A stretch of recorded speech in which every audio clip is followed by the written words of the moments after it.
Good evening. I'll call to order the Arvada City Council for the April 26, 2021 workshop, and calling Kristen Rush for a roll call. Mayor Williams. Here. Mayor Pro Tem Miller. Here. Councilmember Pfeiffer. Here. Councilmember Ford. Here. Councilmember Jones. Here. Councilmember Marriott. Here. Councilmember Simpson. Here. Mr. Pfeiffer, did you wish to speak? No problem. Okay, we have 3 workshops tonight. We're going to begin with the Charter Review Committee. Mr. Devon. Yes, Mr. Mayor, members of the council, it's my absolute pleasure to introduce the person who headed the Charter Review Committee, and that's former council member Mark McGough. Mr. McGough, thank you for taking on this duty. Looks like you did admirably. Let's hear what you got to say.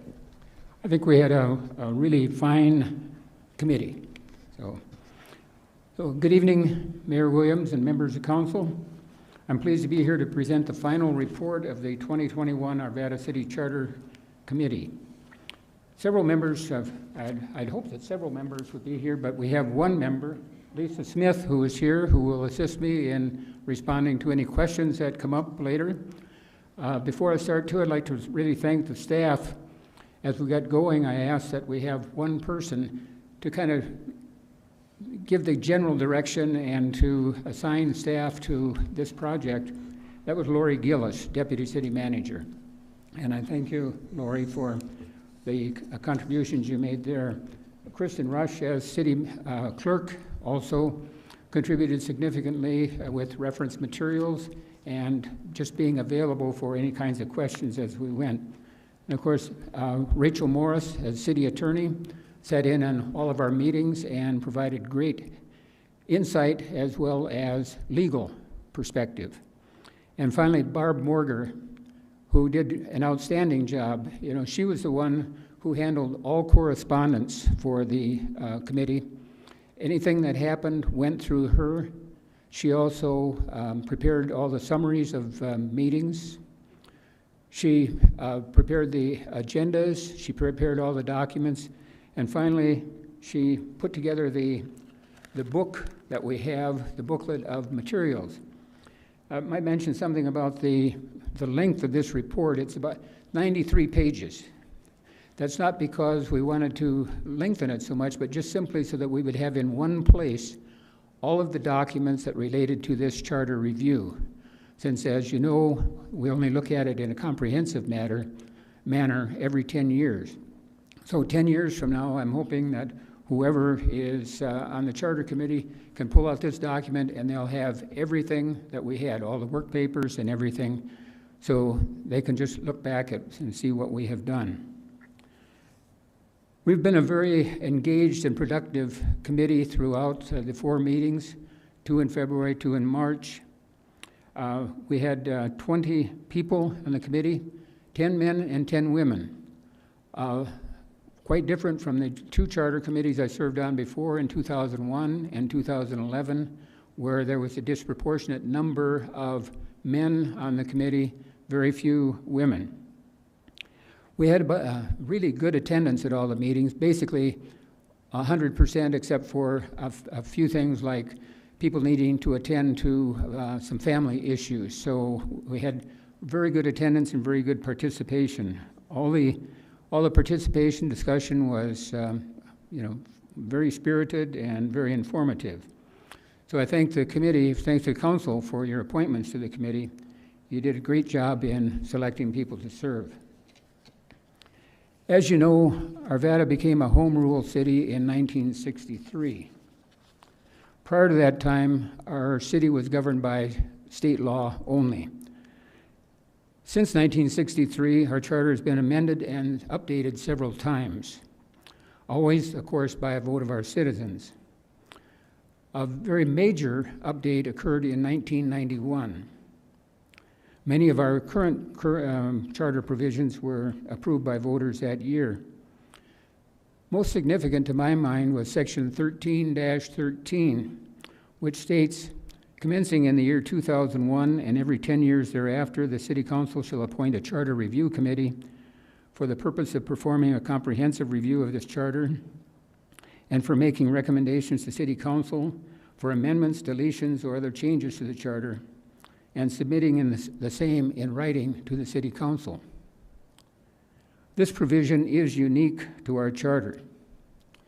In preparation for serving as chair of the Charter Review Committee, I thoroughly read more than 25 charters from cities in Colorado, and I found no similar provision for a comprehensive review in any of them. Also, my study of the charters has informed me that our charter is concise, very clean, and devoid of administrative clutter, such as, and these are actual examples from other charters, declaring the minimum width of streets, declaring the maximum height of buildings, delineation of police ranks, and establishing of specific positions in the charter, or in one case, the specific ratio of police officers to the population. Our charter really empowers rather than limits our city council and our city operations. In my judgment, the skeleton of our city government is truly sound. The council identified 8 issues for the committee to consider. Several additional issues arose and were identified by committee members. The committee report that you have received details each of these issues and provides you with the summaries of the discussion of them. Tonight, it's my intent just to provide a general overview of the committee's recommendations. I'll welcome any questions or need for clarification at any point in the presentation. Mr. Hamel, if I could jump in here, I just wanted council and you to be aware most of the Charter Review Committee is online Zoom joined this meeting. So they followed you all the way through the process and all the way here. Okay, thank you. And I guess I'll add one other thing. Once the council decides over the next month or two which issues they wish to refer to the ballot, many members of the Charter Review Committee stand ready to assist in the education of our citizens to the issues that you select for the ballot in the fall. Okay, so I think we're ready for the slides, if we can go ahead with those. Oh, we're all set? Okay, so we can go to the next slide, of course. Okay, and here's the City Council identified issues. I guess I may be the only one who won't be able to read these, but section 1313 is the, boy, that's difficult to read from here. Ms. Gillis is going to assist you as she has throughout the process. Okay, thanks. This will be great. I didn't think to have a copy with me, so thank you, Lori. Yeah, section 1313, all conveyances of interest in land by the city shall be signed by the mayor or mayor pro tem and attested by the city clerk under the seal of the city. This issue is one that it just simply spells out in the charter a requirement that, as it says, any land conveyances be signed and attested to, etc. And the committee likened it to our provision in Chapter 13 of intergovernmental agreements.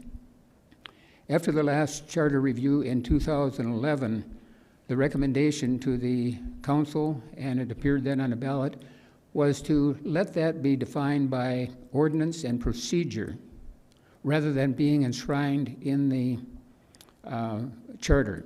So our recommendation to the council is, yes, let's not leave that in the charter. It's a fairly small item, but sometimes there can be of timing, and it can be better that if you can just set up an ordinance to deal with the various kinds of land transfers that may occur. So the recommendation of the committee is to just establish the authority and procedures by ordinance for dealing with land transfers.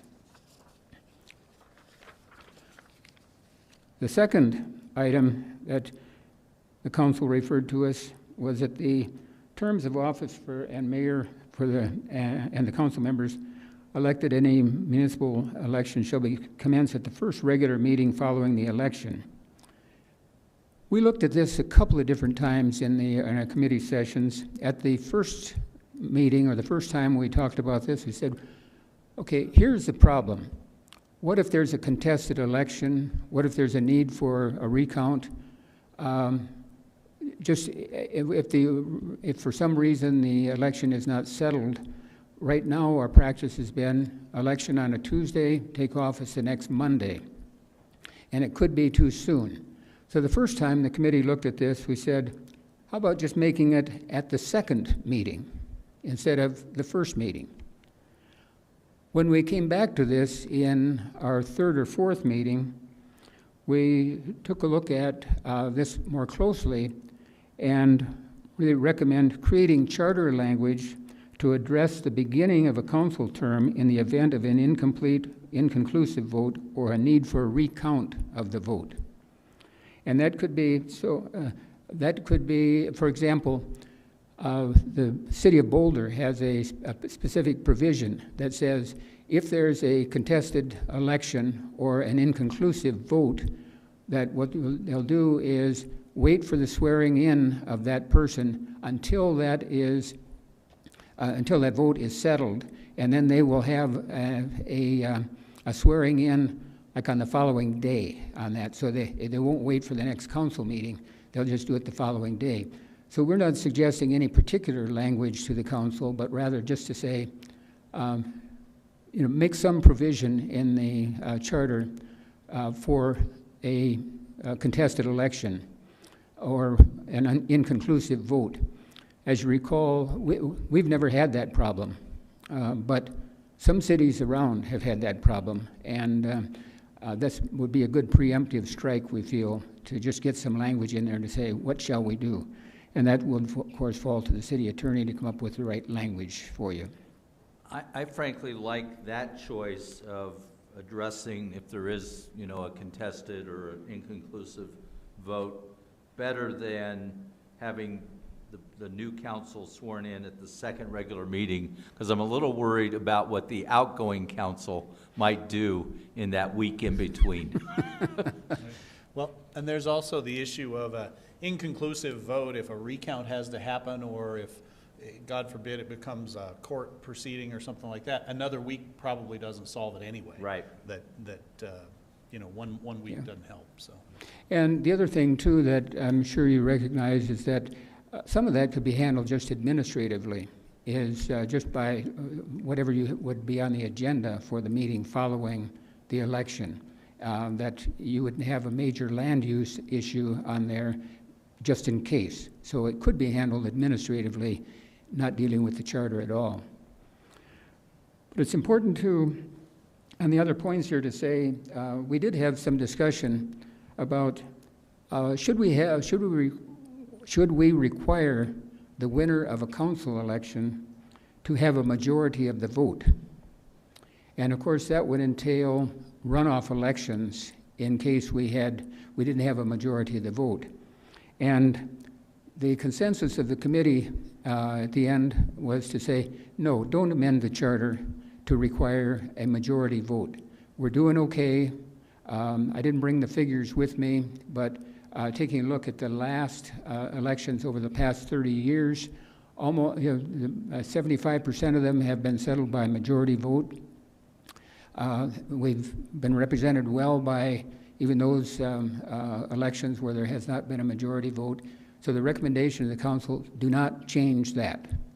But the committee also asked, give some consideration to requiring a majority vote for the mayor, either by a runoff or ranked choice voting, but something that would say for the mayor. And the discussion, Mr. Marriott or Ms. Simpson can also comment on this from their participation in the discussion. Basically, the committee was saying the mayor's position is extremely important. And what if, when our current mayor goes out of office in November 23, what if we had 4 or 5 candidates for the position of mayor? all without any particular experience with the council or whatever, but just simply a very large number stepping forward. It could mean that the next mayor could be elected with a quarter of the vote, 25% of the vote. And is that something we want for the position of mayor?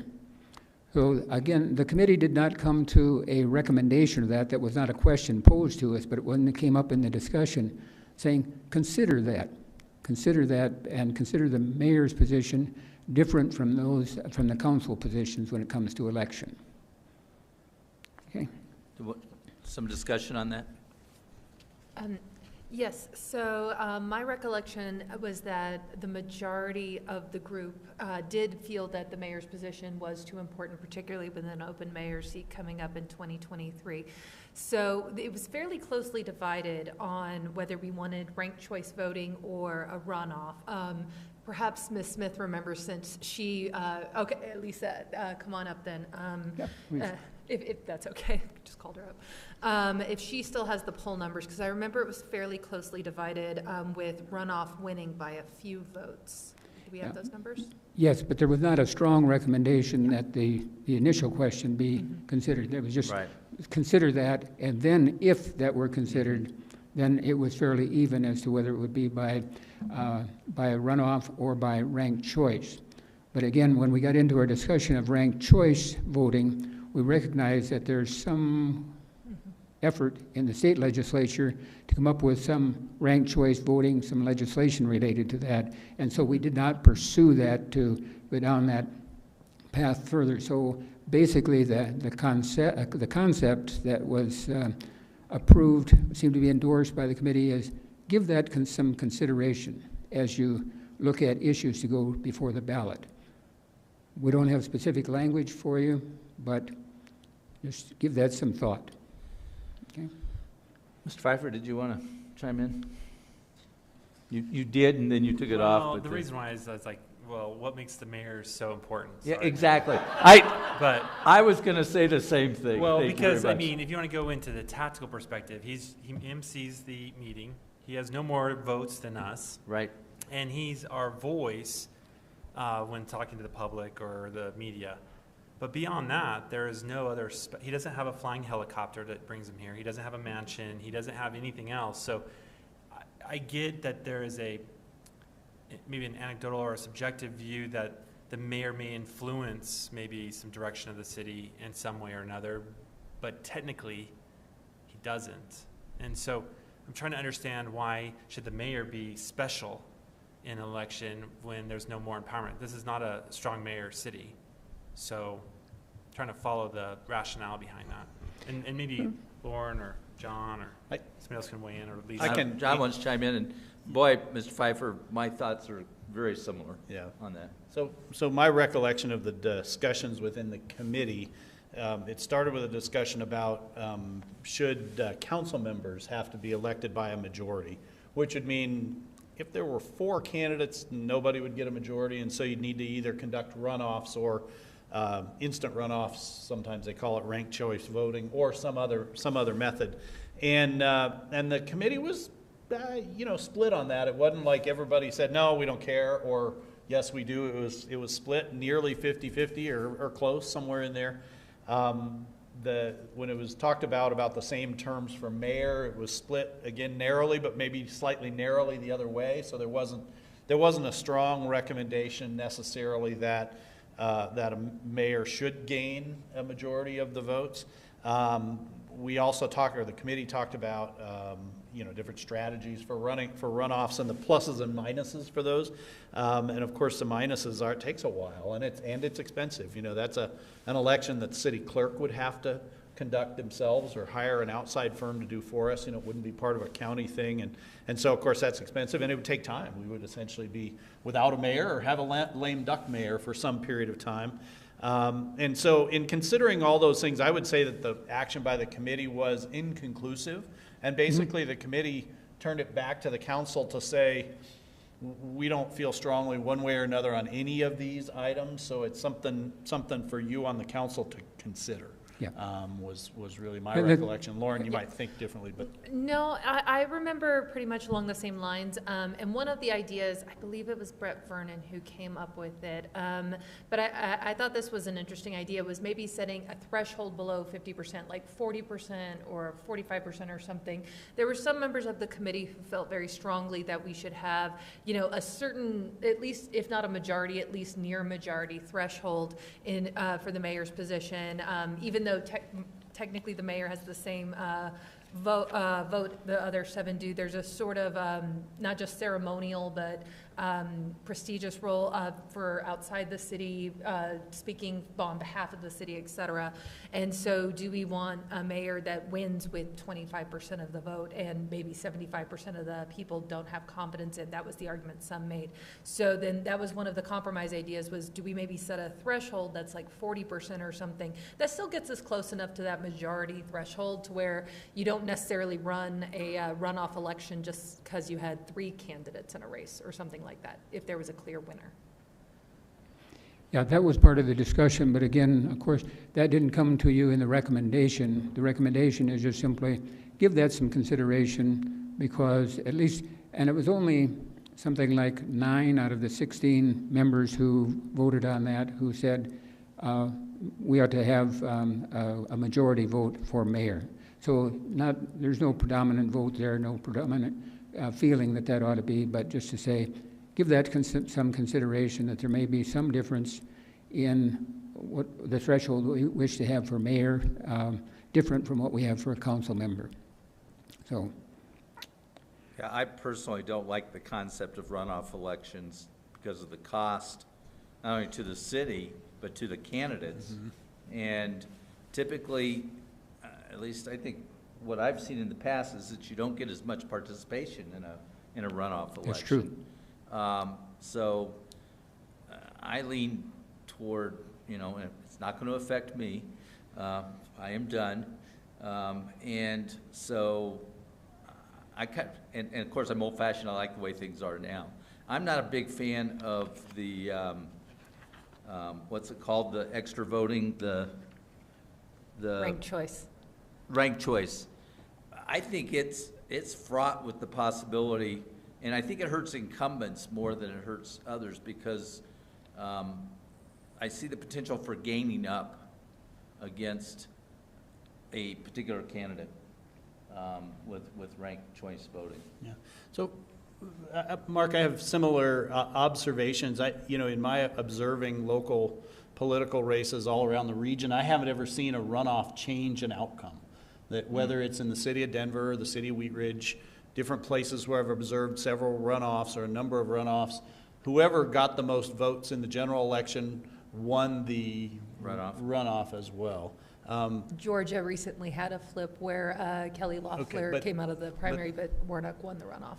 But that's different than local city elections in our region. So that's one.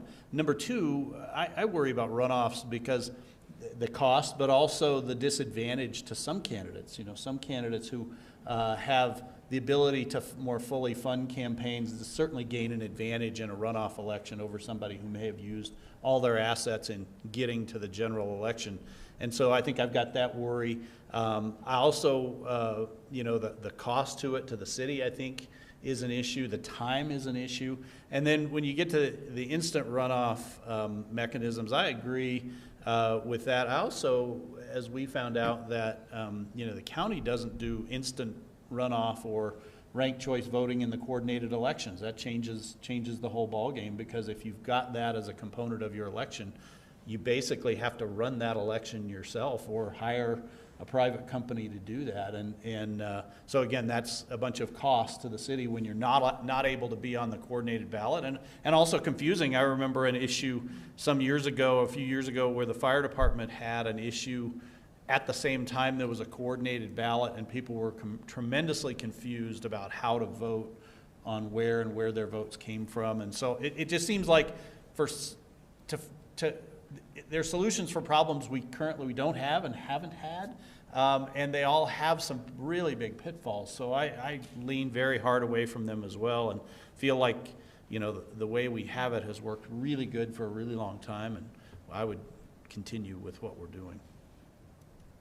Any others? What's going to be the process in terms of how are we going to vote up or down in terms of what we're going to put on the ballot, and when's that going to happen? I think we would be looking for direction from you tonight and to maybe bring something back for you to act on based on your direction tonight.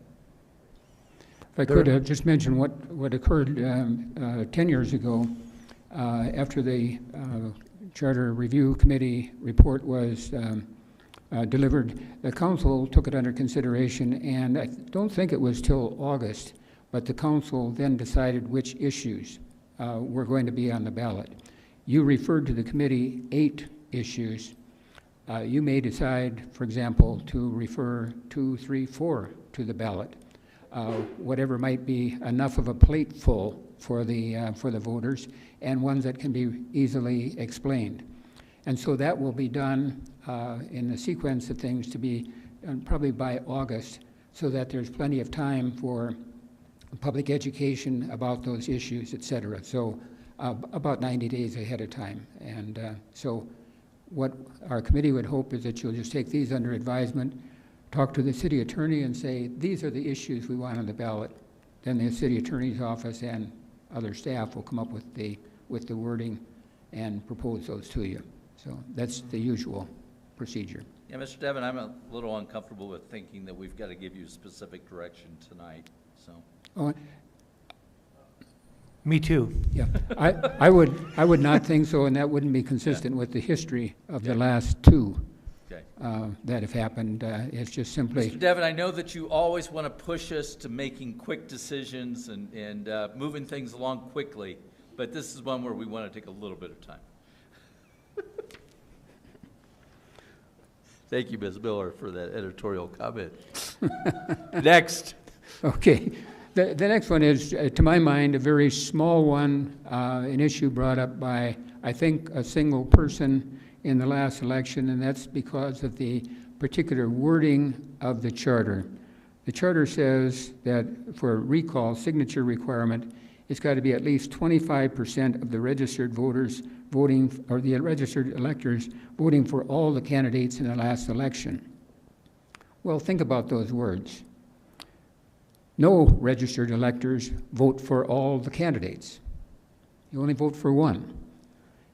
I think the intent is very clear, but this was brought up by somebody who would like to change it so there could be absolutely no misunderstanding, and that would be to read that would require at least 25% of the number of votes cast for all the candidates. It's never been a problem in years past. For myself, I don't see how there could be much misunderstanding of it, and I'm not sure that you would want to take up one of your ballot spots with the change of language, but that's what it is. So I recall our city attorney actually referred this one to us as a recommendation to clean it up, simply because we did have a resident try to use the ambiguity in the language for a political means. And so we just wanted to clarify so that the intention of the language was very specific. If Ms. Morris wants to weigh in, I would be happy to yield to her. Of course. So I think Councilmember Simpson described it perfectly in that we had an issue that was brought to my attention related to this particular language and how the wording might be perceived by some. So I went through and I looked at charters from a number of other similar sized cities and looked at how they phrased that particular concept, and made a recommendation for the amend language that you see on your screen now based on that review and research. Yeah, I think the question here is going to be, how many issues do we want to put on the ballot? Because I think there could be some ballot fatigue if we put a whole bunch. So I think, yeah, that makes perfect sense as to why we might want to amend the charter to clean that up a little bit. But let's just see how many issues we're going to have going forward, would be my sense. Because if we have 22, at some point there are some people that are going to say, boy, if the city wants to do all these, then I'm going to vote against all of them. maybe put a pin in that one and then see where the order of priorities lay. Right, right. Okay, the next slide, please. This is a holdover provision that was referred to the voters in 2011. At section 4.3 that states, no council member, including the mayor, shall be a salaried employee of the city, nor any other municipality during his or her term in office.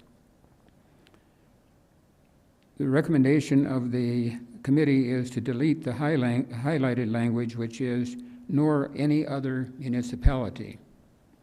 The issue really is that people can be members of the city council if they work for the fire district, the Apex district, the county of Jefferson or Adams County or any other county, but not if they work for another municipality. We were advised in 2011 that this provision that somebody would be precluded from council service because of being an employee of another municipality would likely not withstand court scrutiny. The council referred it to the voters, and it was defeated 2-1, which led us to believe at the time, and I still believe, that there was not much of an education effort put into that. But at any rate, the committee is in effect bringing it back to you once again to say, this is one that, of course, will be settled if somebody should decide to, as an employee of another municipality, decide to run, or be elected and then denied the seat because of working for the municipality, then the court would very likely rule against us. That was our advice in 2011. The voters did not see it that way. So the committee is saying, perhaps you'll want to take a look at that again to preclude having a problem in the future. Okay, the next slide, please. This has to do with council compensation. And as you know, it says now the members of the city council shall receive such compensation as the city council shall by ordinance prescribe. Well, that's the way it's written in virtually every charter, but not all, but close to all the charters, that it's always by ordinance.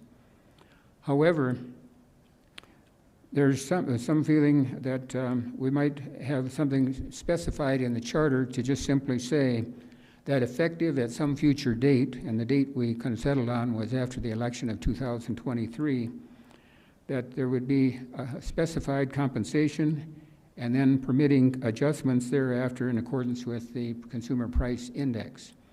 So even if the council salary were to be established in the charter as being exactly the same as it is today, the compensation then would be could be adjusted according to the consumer price index from that point on.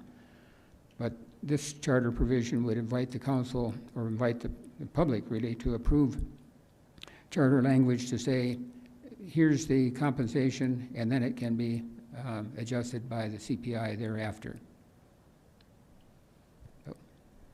Yeah, I guess my thought on that is that this city council, like a lot of other city councils, is frankly underpaid for the amount of time that they put in. I don't think any of us serve because of the amount of compensation we receive, certainly. But there's always going to be a hesitancy of city councils to be perceived as voting themselves an increase in pay.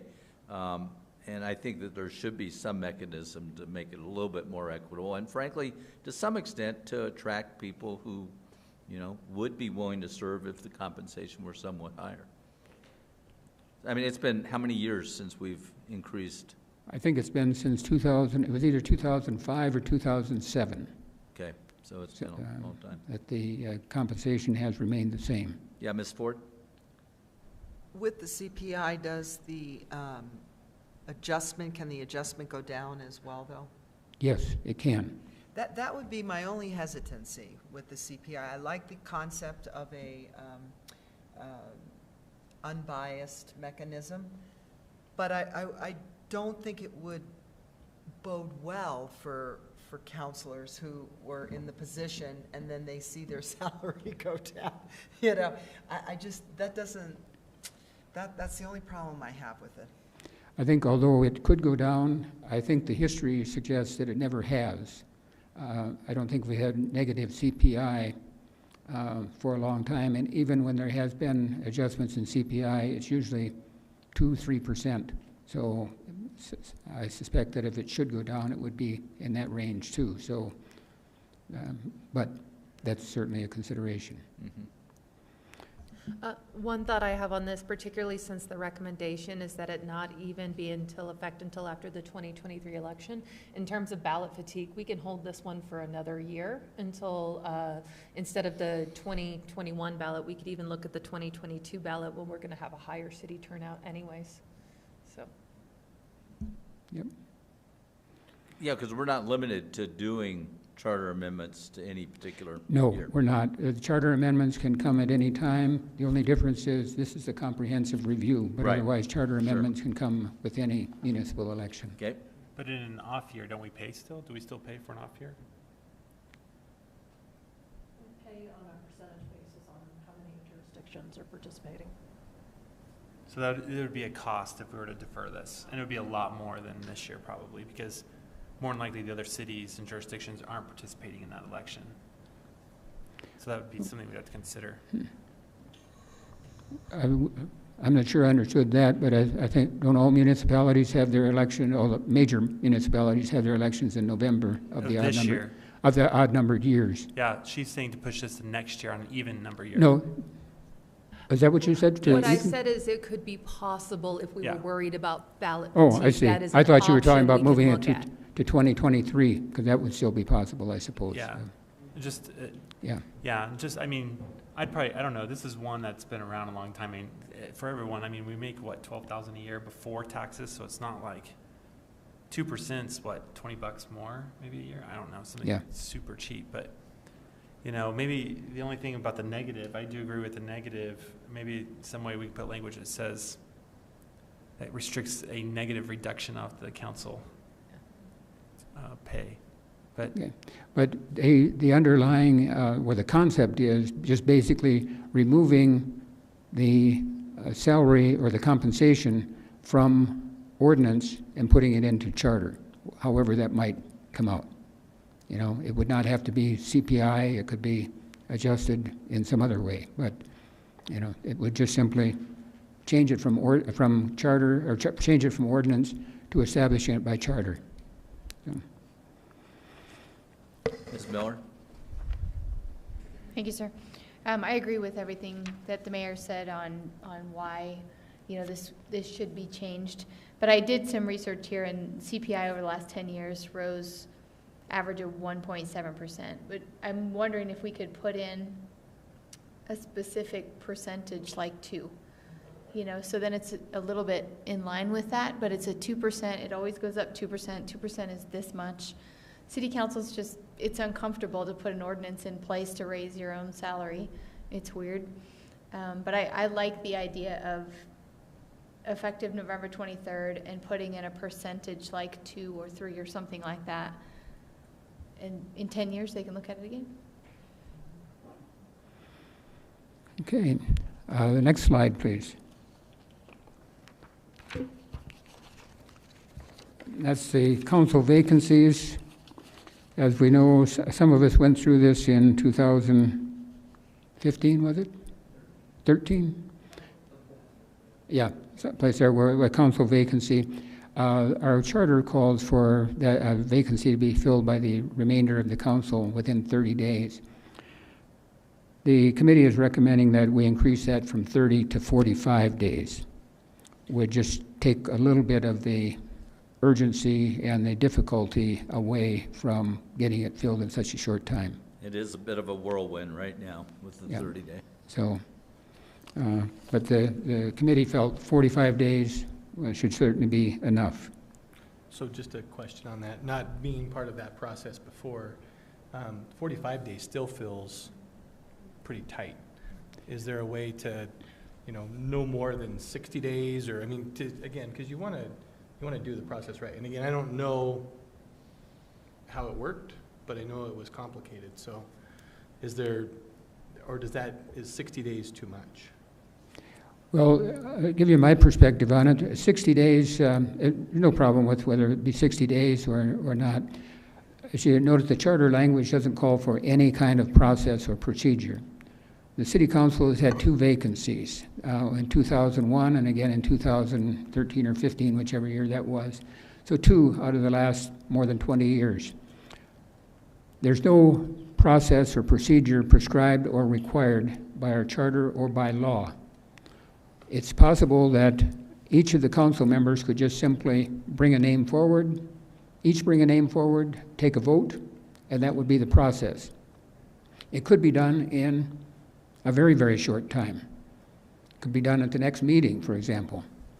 But the city has chosen to go through a process, not mandated any place, but the city has chosen to go through a process to advertise the vacancy, to receive applications, to interview, and then to have a discussion and a meeting.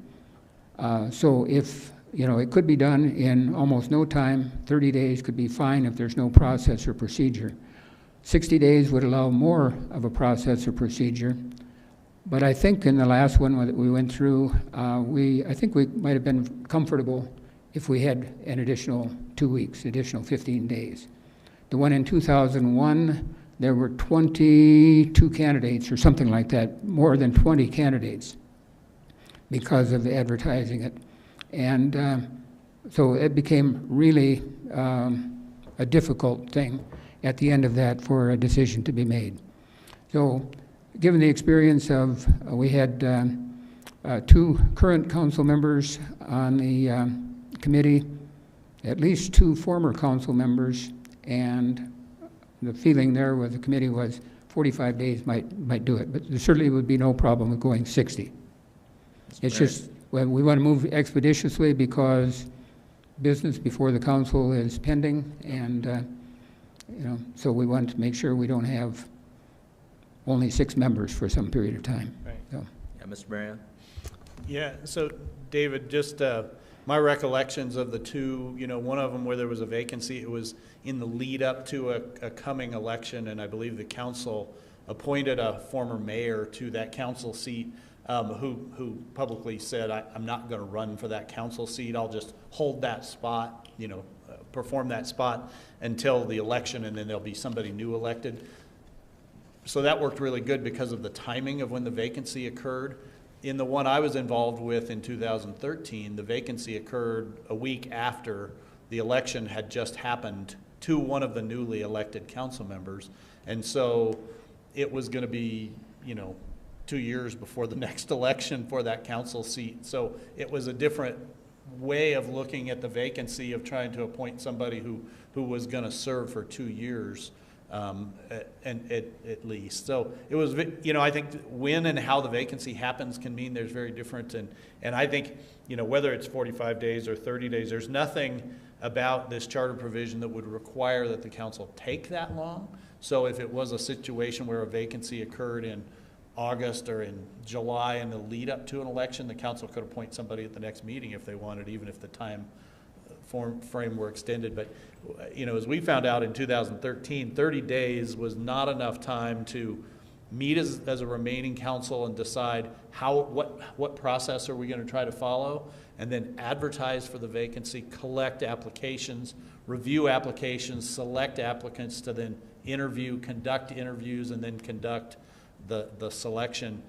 And particularly in that particular one, because the vacancy occurred right after the election, this was all happening during the holiday season. If I remember right, we were conducting interviews right after January 1st, so right after the holiday. So there's difficulty in there with the lack of business days in there. So I thought that an extended time frame would be good, whether it's 45 or 30. It doesn't matter. I think, or 45 or 60, it doesn't matter. I think longer is better because there's no requirement that the council do take all that time, just that they can't take more time than that. Yeah, no, I would agree, and I think the recommendation of the committee of 45 is great, but I think that having lived it in real time, it would be good for you to chime in and say, yeah, no, actually 60 days would give us more breathing time, because you can't anticipate what's going to be happening or when it's going to happen. So I would just say that we look at, you know, what is adding, you know, a few more weeks to the 45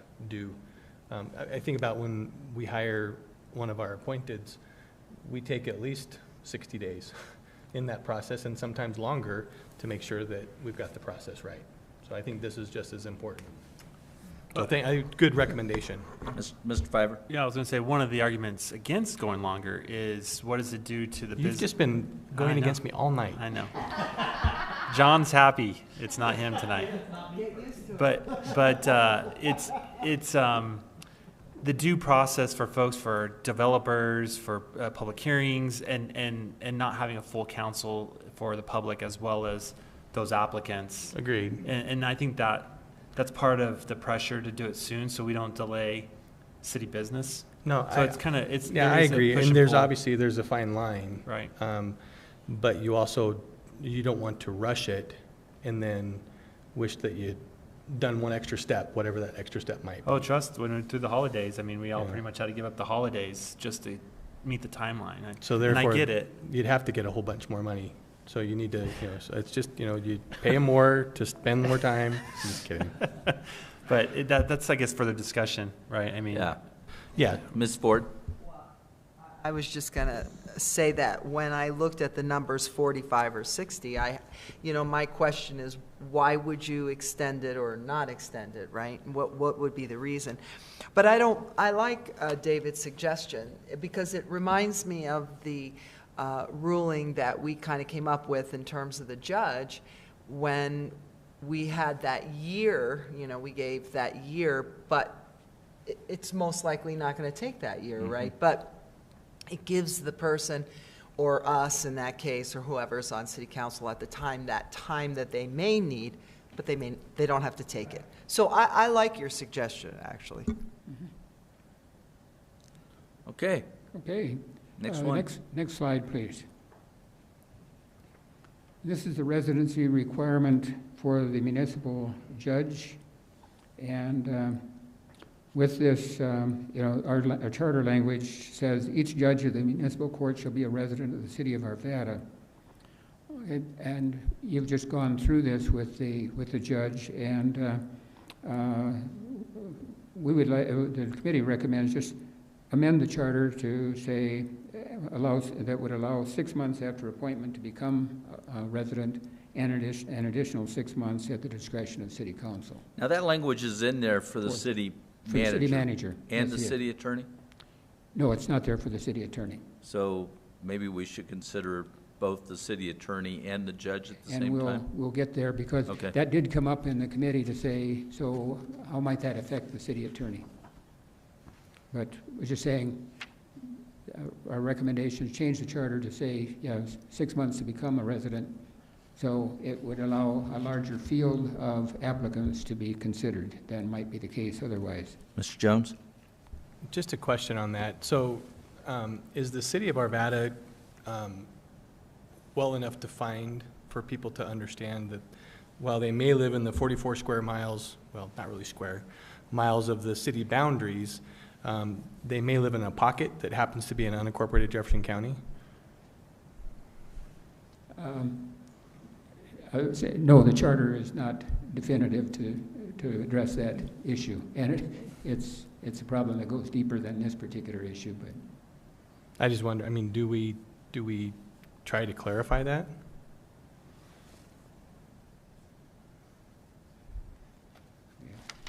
I'm not sure how that would happen, but that's Well, why we have the attorney staff. Yeah, resident of the city of Arvada, I think, is pretty definitive. Yeah. That And the term is used in other places within the charter, whether it's for candidacy for council, Okay. What does it mean if the city manager, we require residency? Does that mean also include one of those enclaves? And I don't know, problematic to my mind, but, Okay, just asking the question. yeah.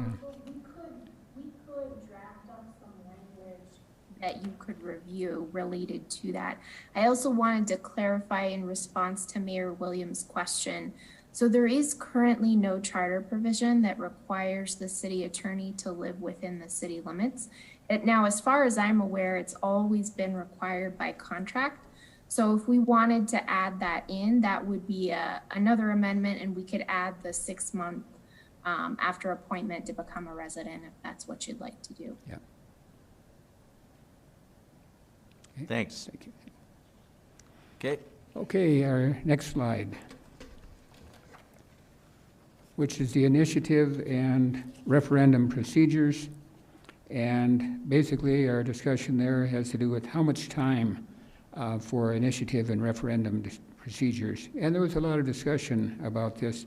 And the question really revolves around how easy or how difficult should it be to petition for an initiative or for a referendum. And our charter says basically 30 days for each. Wording's a little different on them. And one, it must be filed within 30 days. The other time, a petition has to be signed within 30 days. So basically the same intent, but a little bit different language. And the committee's recommendation is to allow 45 to 60 days, 45 or 60 days for signature gathering. And, you know, be glad to respond to any questions or Ms. concerns Simpson? about that. And Yes. also, Ms. Simpson or Mr. Marriott can speak to that since they were part of that discussion very much. So some background on this is that the idea is that it goes really hand in hand with the recall procedures. The recall allows 60 days and a quarter of the votes cast in the last election, as we saw in the previous review here.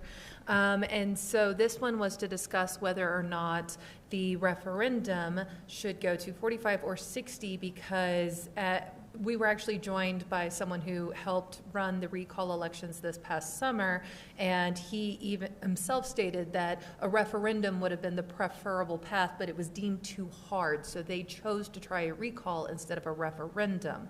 And so if the referendum process was equal to or seemingly feasible in comparison to the recall, that thus the more appropriate route, the referendum, would have been taken. So that's sort of the background on this. And so we had a pretty hefty debate. Some people feel that 60 days might have been too much because perhaps we run into too many people running too many referendums on us, and that therefore 45 days might be a better compromise. And then the other half of the group felt that 60 days, you know, making it a direct match to the recall was more appropriate. So I don't remember the exact vote breakdown. I seem to remember it being pretty close. Yes, I think so. Yes, it was really close. So that's why both numbers got kicked over to us to make a decision about what might be the most appropriate recommendation for the ballot. Everyone seemed to be universally agreed, though, or almost universally agreed, that 30 days was too short. That was a clear majority.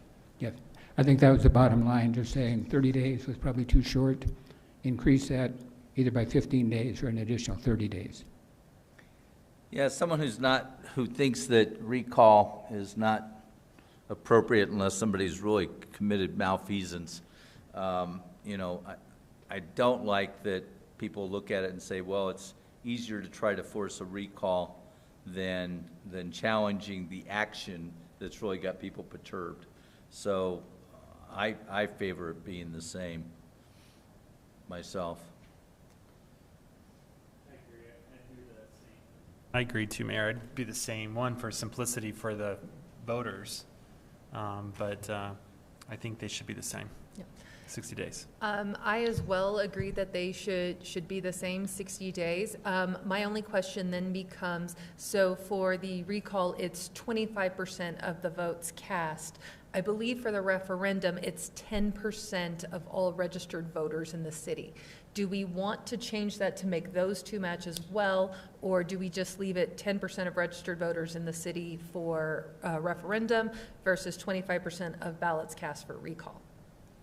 I think I'd need to see the numbers from the city clerk's office in terms of what that means, sort of. Well, Well, I don't see that as something from the committee, so I don't know Yeah. if we No, want the to try the to do committee this. didn't suggest anything in changing of numbers, just Yeah, I simply the wouldn't timeframe. I wouldn't even appear, I wouldn't even Okay. bring that up because that was not on the recommendations. No, it was something we briefly touched on, but it just wasn't sort of a conversation. We were so focused on this, we didn't get into that. Okay, Ms. Ford? Well, I agree with you, Mayor. I think that they both should be the same. And I do agree with you that recall should be used when officials are doing something, unethical or illegal.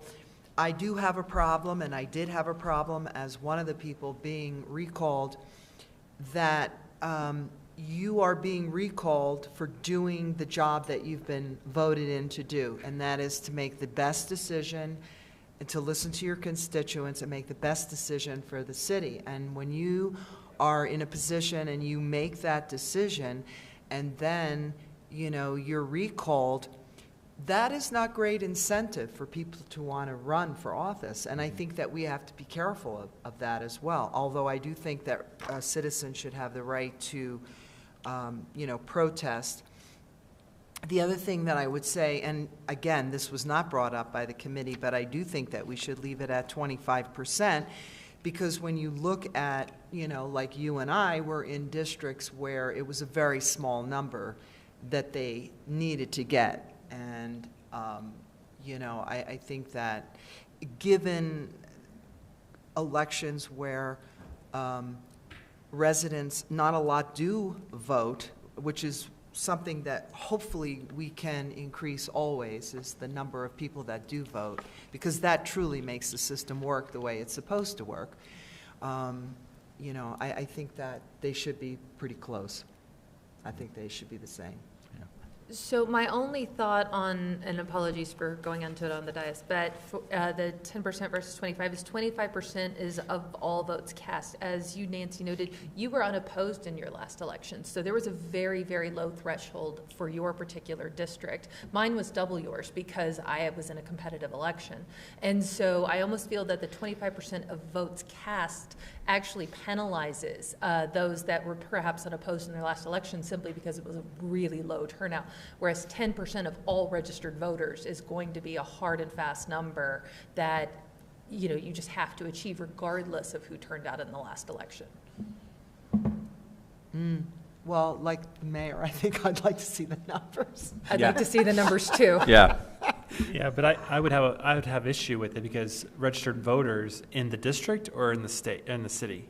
So it would be, so right now referendum is set at 10% of registered voters in the city. And so my thought would be it'd be 10% per district, but like that, again, we'd have to see the numbers. But right now referendum is set, I believe, at 10% of registered voters in the city, which is a fairly high threshold to reach. Let's look at the numbers.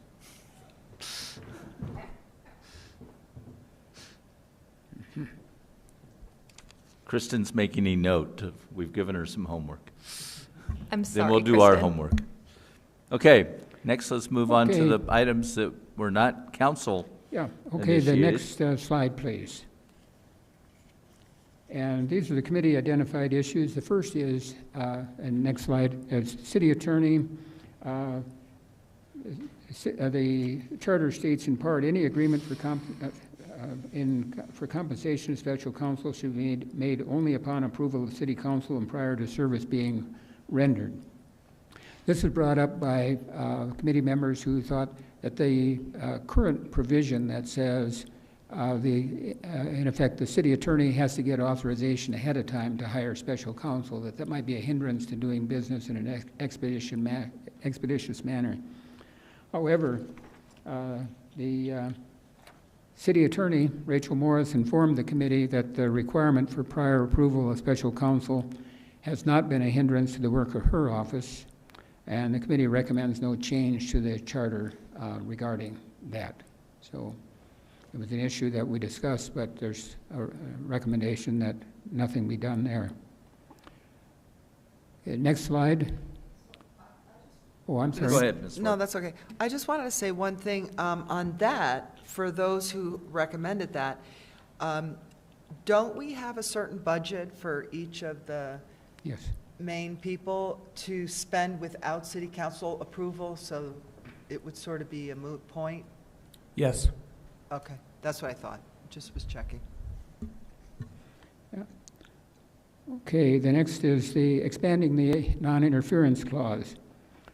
The charter states that city council members shall not interfere with the work of the city manager, and that council members shall deal with the city officers and employees who are subject to direction and supervision of the city manager solely through the city manager. The committee discussion centered around whether this non-interference language might be extended to the city attorney and the presiding municipal court judge. Again, the committee recommends no change to the charter. The committee did not find a need to impose the non-interference clause or to include that in the charter. Yeah, I've always viewed it that if an employee is a employee of the city attorney's staff or the presiding municipal court judge's staff, that they're still city employees that we can't interfere with. Right. I mean, I think that's... And I think that was the conclusion of the committee, to say it's not something Not that's needed. really important. Okay, the next slide, and it has to do with appointee residency requirements. Section 6.1 specifies a residency requirement for the city manager, as we mentioned before. The committee recommends that all judges continue to be subject to the residency requirement, as in Section 8.1 that we discussed, but allowed time after appointment to establish the residency, that's 6 months and 6 months. The committee discussed whether there should be a residency requirement for the city attorney and recommends against changing the charter to require residency for that position. And City Attorney Morris looked at this for other jurisdictions and found nothing in other charters that has that requirement for the city attorney. And so recommendation is no change there. Okay, the next slide, please. Term limits. This was an interesting discussion. The Mark Williams amendment? And actually, it could be extended to about 4 people over the last many years. This section 4.7 states that a council member may serve in a council office for 3 terms and may subsequently serve in another council office for an additional 3 terms. And therefore, an individual could serve for 3 terms in each of 3 council offices: district council member, at-large, and mayor, for a total of 36 years. I will pledge tonight I am not running for re-election in the city of Arvada, or for election for a district seat in the city There's of Arvada. going to be an at-large open seat in 2023 as well, I though. won't run for that either.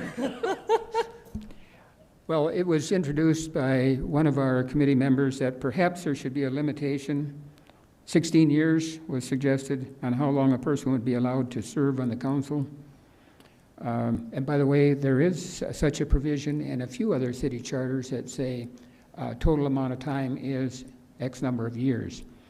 But the committee took a look at this and recommends no change in the current language. So that's and we did take a look at the incumbency of folks over the last many years, and there have been, I believe it's 4 of our council people who have served in excess of 16 years. But out of something like 52 candidates, 52 elections, and people taking office over the last 30 years, and only 4 people have served that length of time. So the committee recommends no change.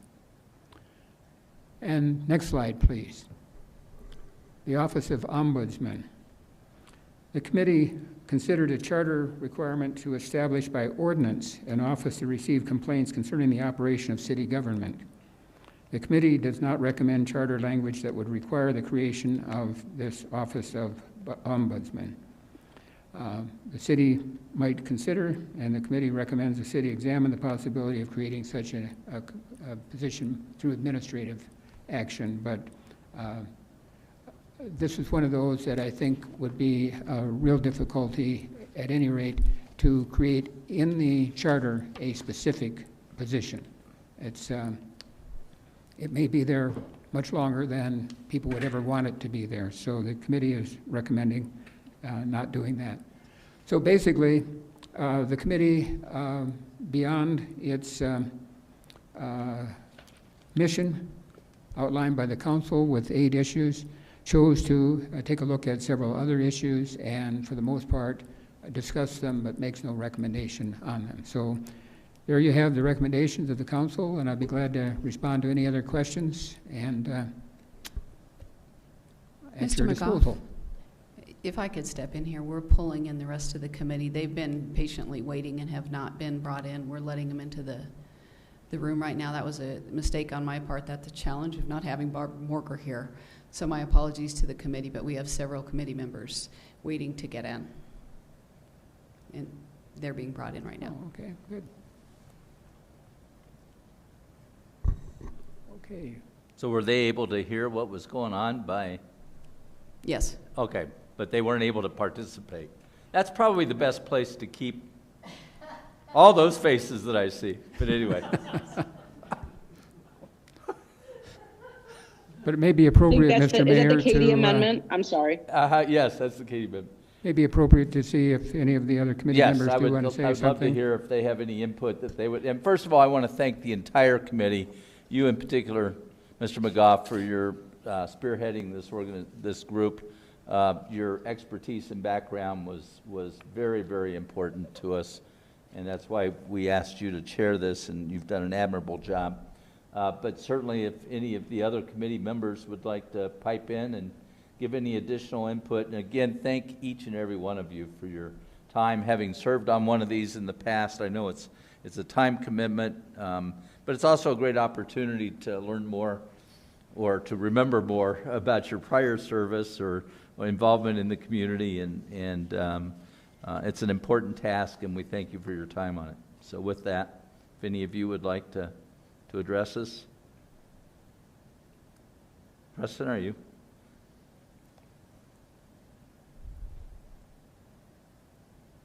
Anybody want to raise their hand? And go ahead, Mr. Feldman. Mr. Mayor, thank you. So I think there was an inadvertent and unintentional miscommunication because a number of us were under the impression that we were going to be periodically looked to by Mr. McGough to see if we wanted to add anything to any of the particular issues. And I feel a little bit uncomfortable not wanting to have every one of us now go back and rediscuss issues that you've already discussed. So I think I'm just going to say 2 things very quickly. I initially had my hand up until Councilmember Marriott spoke about the issue of the majority in the elections, and let me just say that I strongly agree with the mayor and Councilmember Marriott for the reasons that you articulated. For any other issues that I might have, maybe I'll put together a memo and share it with the council and staff so that we don't take up additional time here. Let me just say then to Ann, thank you for appointing me and appointing this whole committee. In my experience, and I've been involved in a couple of these, this was a far more diverse committee, and I mean that in the widest possible way. It was not just the traditional ways we think about diversity, but residents who have been here a long, long time, residents who are relatively new. I think the variety of ideas that we had were tremendously helpful. And everything about this entire process, from my perspective, from staff support to the committee discussions to the recommendations, went very smoothly and went very well, and I'm proud to have been a part of it. So thank you, Mr. Mayor, and the entire council for letting us do this work. Right. Any others?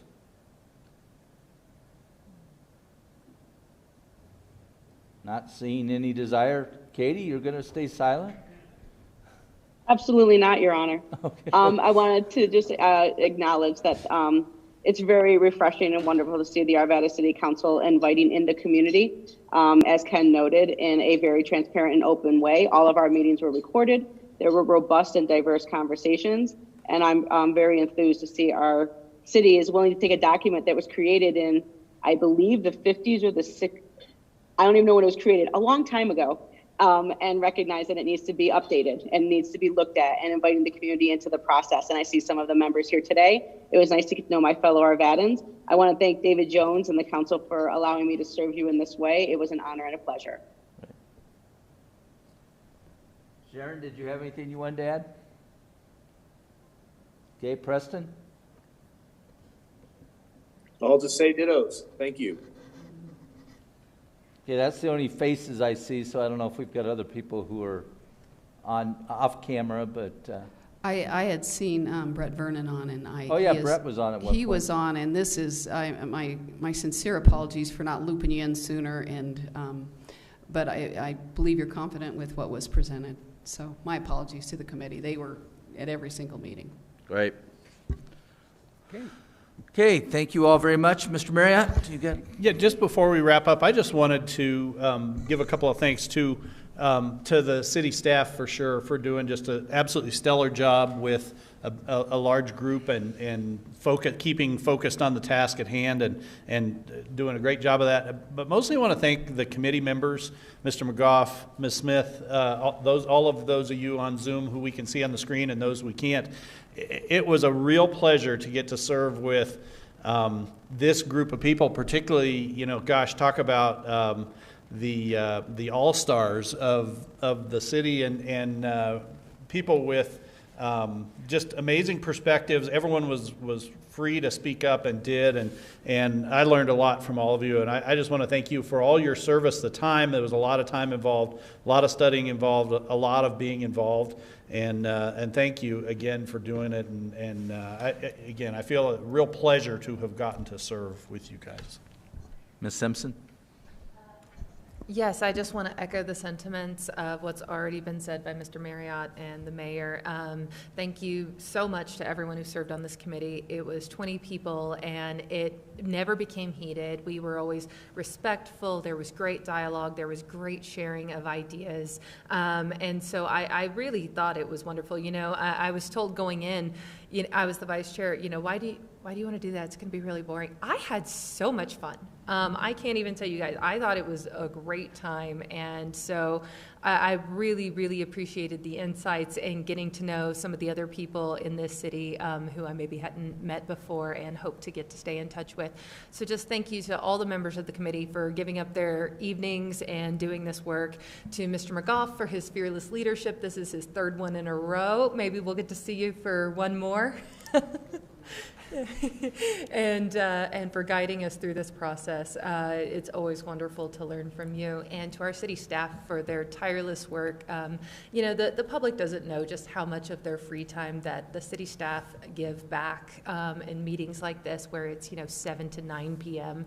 And so just again, thank you to our city staff for always being there, always be on top of things, and just generally being awesome. All right, Mr. Pfeiffer?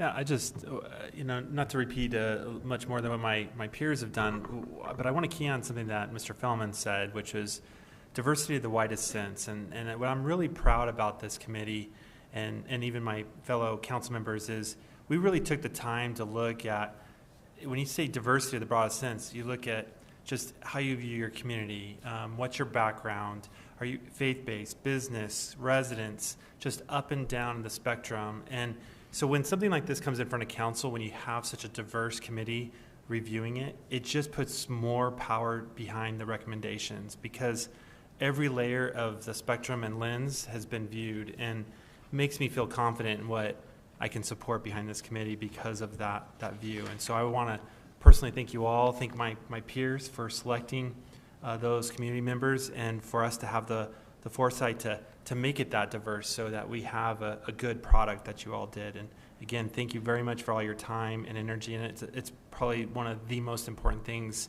that our community can do to guide our community forward. So thank you very much.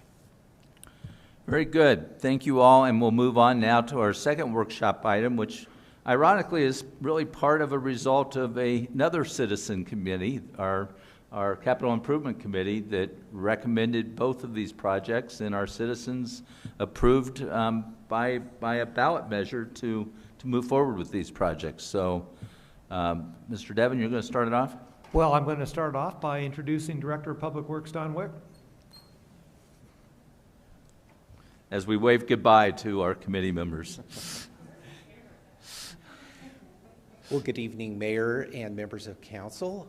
This evening, we are going to give our quarterly update on the bond projects.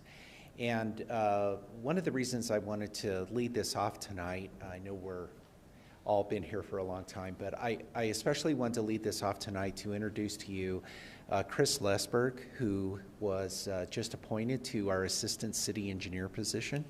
Prior to that, Chris worked as our roadway design manager, and he is now going to have responsibility for project delivery. And tonight you're going to hear about 3 of those projects, and those are 3 among quite a number of projects that we have to deliver out of engineering. And Chris will have the responsibility for ensuring delivery of those projects. So without further ado, I'd like to reintroduce to you Chris Lesberg, now our Assistant City Engineer. Good evening, all. Thank Good you for evening. your time today. I'm here primarily to speak to Ralston Phase 1, so thank you first off for taking the extra time and doing so. We also have the project managers for 72nd and Ralston Phase 2, which will follow right after me, if you wouldn't mind. Next slide. We're of course here to report on those 3 projects. Schedule and budget are obviously critical points that we pay attention to, but obviously there's many issues that come along the way with delivering critical projects like this, or complex projects like this. We also do want to close with our communications approach that we try to fulfill on all projects, but again, particularly on these complex projects. Next slide, please.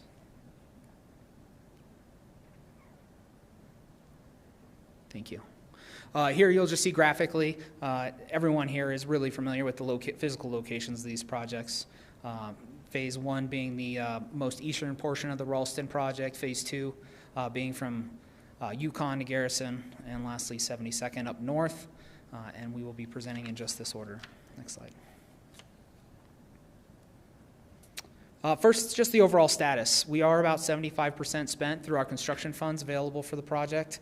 That doesn't necessarily reflect the progress of construction. I would estimate that at somewhere between 80 to 85%, and we'll get into the schedule here in a little more detail briefly. Here within the photos of the project, we have 2 really representative projects of some milestones for ourselves. One photo here is of paving that took place in mid-December. We were very fortunate to get the paving in we did to allow for full flexibility of that corridor for construction during the winter. And lastly, the most recent photo of the site a few days ago, just representing the median curb being in that will again help us or allow us to move forward with final paving in the next 2 weeks. Next slide, please. Here in teeny tiny print, you've got basically the milestones that we've fulfilled and the ones we're looking forward to for the late spring season here. Since our last visit in late September, we were able to complete all underground work within the fall, just in time to pave right before weather rolled in. We were really fortunate on the last day of paving on December 11th. We saw a significant amount of snow roll in the very next day, and temperatures never really returned to an allowable limit to pave. There was a bit of a surprise in that fall that I wanted to share with you. There were 3 underground storage tanks discovered on the southwest corner of Old Wadsworth and Ralston Road. We were very fortunate again to find that those tanks were mitigated to appropriate and modern measures. When they were uncovered, we did discover with a little bit of investigation they were emptied of any fuel and filled with concrete, making them inert. And again, we are unaware of when that action was taken, but we were happy to see that it lives up to modern mitigation standards. Of the 3 tanks that were found, 2 were left in place, and 1 had to be removed for construction of the storm sewer system in that vicinity. It was quite interesting. That corner, we believe, used to be an old service station, maybe gas station. And we also believe that Rolston Road at one point was 2 lanes during that time frame, and so as it's widened, the roadway actually widened over to the top of those locations. So it was quite interesting to find it in its orientation compared to the roadway. Within the winter, we've tried to fight through some of the weather that we saw from mid-February to, well, just a couple of weeks ago, where we were seeing a storm roll in every 3 to 5 days, it felt like, and the temperatures were just quite the wavelength. And we've done a lot of miscellaneous work, a lot of sidewalk went in along the south. The Arvada monument sign you've seen has made some slow progress over the last month or so. A retaining wall's gone in, a lot of concrete work as temperatures have allowed. And now, as of today, we've shut down Old Wadsworth, the southern leg, for a 2-week period so that the existing asphalt that's still present can be removed and replaced, of course, with top lift paving, all planned for next week. Striping will soon follow. And of course, we do have a lot of miscellaneous concrete type items around. Landscaping, of course, is something that needs to be executed now that temperatures have risen.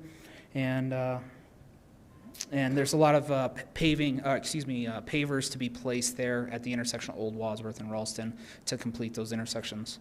You'll note on this timetable that I have Ralston Road Phase 2, NTP today. So there is a bit of overlap between the two projects, but we are currently working through that. We've been able to work with both contractors to come up with a little bit of alternative phasing so that they're not stepping on each other. Next slide, please. This is the same budget table that you saw in September of last year. A couple items of note. Our current difference, we are expecting a $1 million overage compared to our initial funding, our initial budget years ago. Since the last visit here, our costs have gone up by approximately $180,000, and that is due to an Excel lighting agreement that was unbeknownst to me at the time that we've now made funding adjustments for to meet those costs. Next slide, please. As far as the steps forward go, with just a couple months left to go, we're obviously coordinating, as I mentioned, with Phase 2. Before completion of the project, I'm working with Rachel within our group to get a communication survey out. We'll speak to communication a little bit later, but the one thing we really want to do is make sure that that our approach is appropriate and we're really hitting as many citizens as we can in a timely fashion, and with survey methods, or with communication methods that really fit their lifestyle and their needs. We're slated for completion of construction on June 15th. And last but not least, we felt it fitting maybe in the fall of this year after the corridor has been opened and citizens have been able to use it for a period of time to survey, to ensure that what they were expecting and what they were desiring for the area is exactly what they got. With that, I'd love to hand it off to Phase 2, unless, of course, there's any questions. No lights on at this point. Okay. Well, thank you all for your time. I'd like to introduce Trang Train.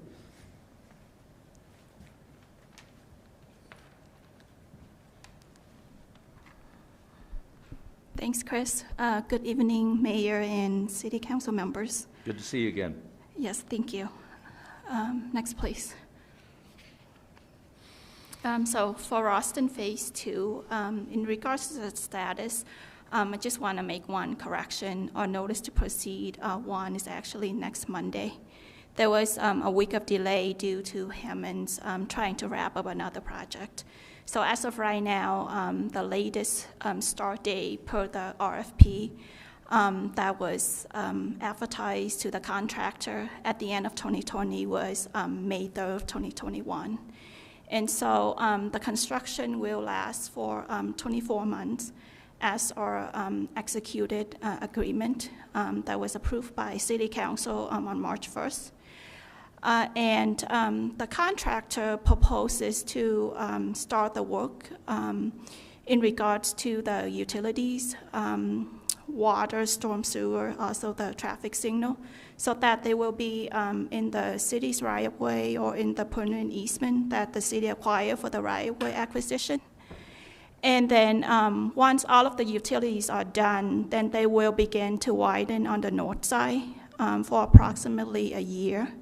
And then they will switch over to the south side for an additional year.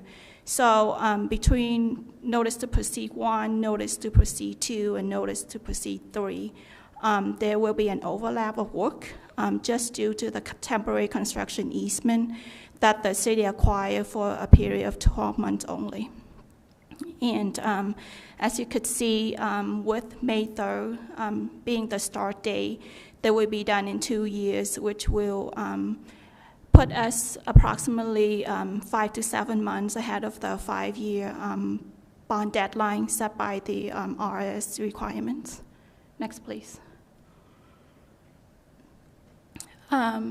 This slide summarizes the bid results that the city received back in January. We did receive actually a good number of responses from the contractor. And as you could see, we did receive 6 responses. And also we have a summary of the engineer cost estimate being about $1.5 million, less than the lowest qualified bidder. And just based on the cost estimate, in some of the higher cost items such as traffic control or construction survey or the water line and also storm sewer, we're being very competitive just due to the rising cost of construction. So that's the reason why that you see there's a large difference between the lowest bidder and the engineer cost estimate, which actually came from our design consultant that the city have been coordinating with within the last 2 years. In terms of the criteria for choosing the most qualified bidder comes down to qualifications and references. So within their responses in the bid package, they did include references, and so the engineering team did call and spoke to a lot of the companies or agency that Hammond has worked before, and all of them gave really positive experience working with Hammond. And lastly, the pricing. We could not just not choose Hammond just because it's so competitive. Next, please. In terms of the budget and expenditure, it's very similar to our last update. But in terms of the uses for the construction contract, as you could see, we do have a contractor on board now for the $12,360,000.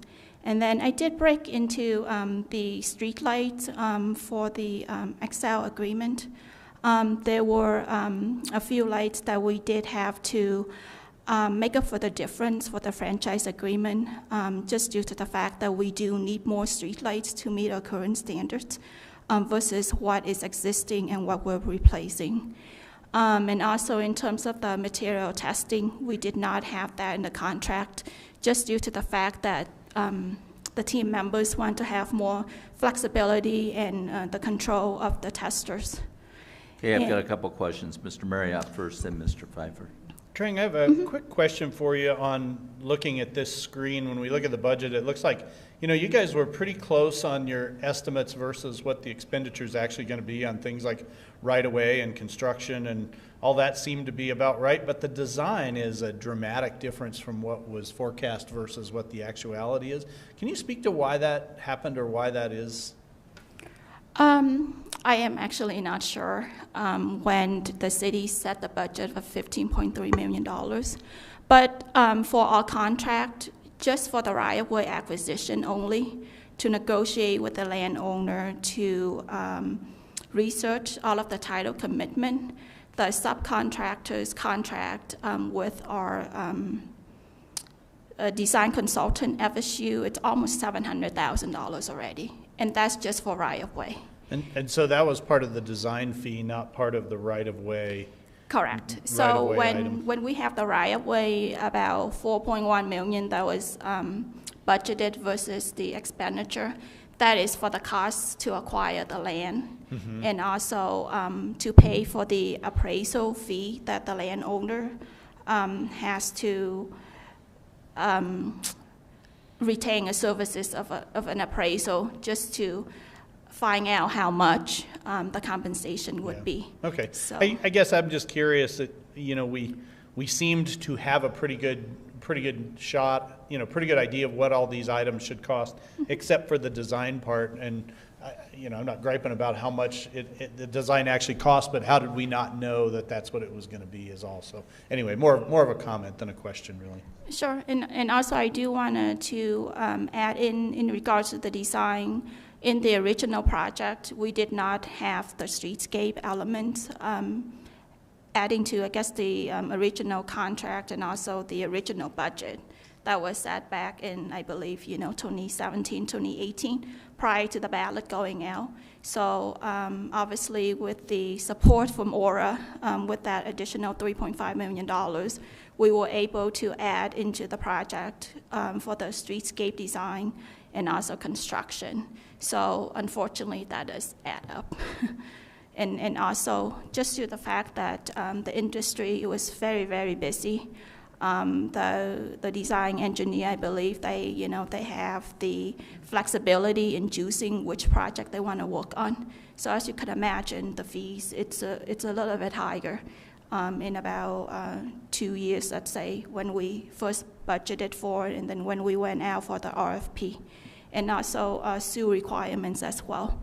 The subsurface utility engineering that was recently passed by the governor, I believe, back in 2018, early 2018. So we did incorporate that onto both phases of the project.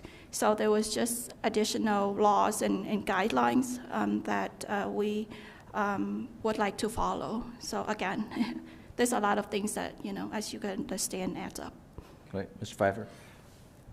Mine's probably the most minor thing, but streetlights. You said you're adding streetlights. So I was hoping a couple of different flavors of it. One, I'd like to understand that a little bit more because I'm not always sure of the safety reasons on why we're adding streetlights other than because out west we don't have a lot of streetlights. So why would we do it here and not protect the sky? Plus the ongoing maintenance and operating expenses associated. Every time you add, it's just adding to our bills ongoing. So granted, it's only $189,000, but over time it costs us a lot more money.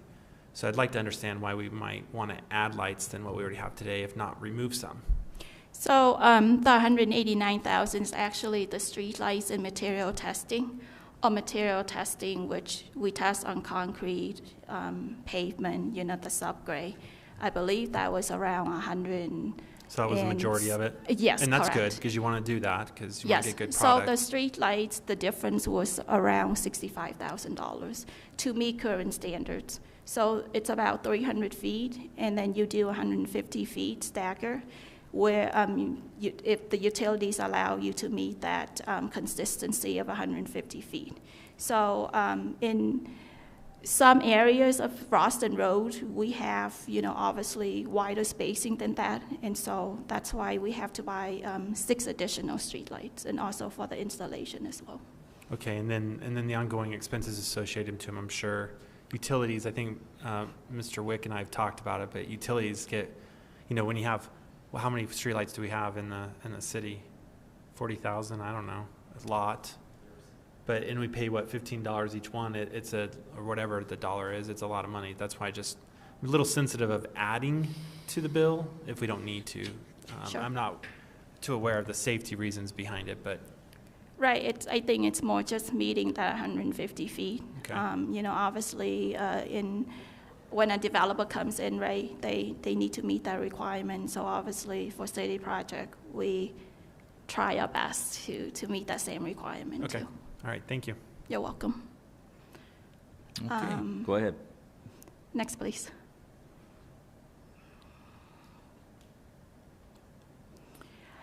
This is a dashboard that our GIS group have built for us. And so as you could see, we have one remaining property left that the city doesn't have a signed memorandum of agreement yet. However, we do have a verbal agreement. As of right now, we are working with the landowner and also his attorney, wrapping up some of the additional red lines that we have for the sign. And so I'm really hopeful to get this wrapped up as soon as possible. But in regards to the city taking possession of the property and also the contractor entering it legally. So once I have the agreement signed by the landowner, then we would put the funds into an escrow account. So we don't really have to wait until closing for the city to have that property considered to be city property in the meantime. So as of right now, in terms of right-of-way, things are going very well. And then in terms of the 3 properties that we had to file a condemnation, just due to the fact that they were not responding to the city in a timely manner. 3 of them we are awaiting for valuation trial. But again, we're hopeful that our condemnation attorney, working with the landowner attorneys, were able to settle before the trial dates, which is scheduled to be this summer. Next, please. So this slide just summarizes our milestones and also next steps moving forward. As you could see, our partner, Excel, and their subcontractor, Sturgeon, have started on the overhead conversions of the utilities to underground. They started that back in March. So Sturgeon is moving on north side, south side, whatever approach they think is the best. So they are working on that for the city. And the overhead to underground and also all of the new facilities will be done between 4 to 6 months. And then next, Excel needs to relocate the 2-inch gas line on the eastbound lane, approximately between Garrison and Everett, and that is about 1,200 feet, so that we could put in our 12-inch water line. And as I mentioned before, we do have one last parcel remaining for the right-of-way acquisition. And about 2 weeks ago, the city and our contractor did hold a virtual open house via Zoom, and that was held on April 15th. We did have about 20 turnout residents, some landowners, so that was a positive meeting. Just for city staff and also the contractor having an opportunity to explain and also tell and show them how to get additional information if they choose to follow the project more closely. And as you can see, we do have a website, a phone number, and also a public information officer that the public could email Jan, and she should be able to get back to them in a timely manner.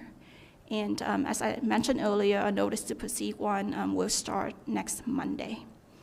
So that's all I have for Roston Phase 2. I'll turn it over to Bill if there's no additional questions. Very good. Thank you so much. Thank you.